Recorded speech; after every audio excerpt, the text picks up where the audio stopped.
Ayan, natapos din yung pattern namin. Dadala na to sa ano.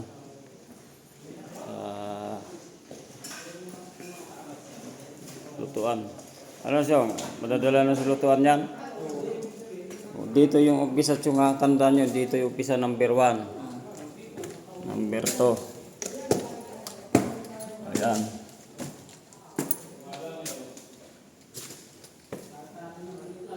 Ayan. Yan yung number niya.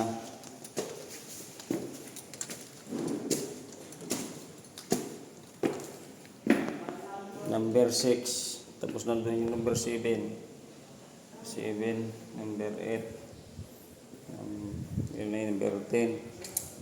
Number 11. Number 12. So, ayan lang guys. Tapos, matapos na rin.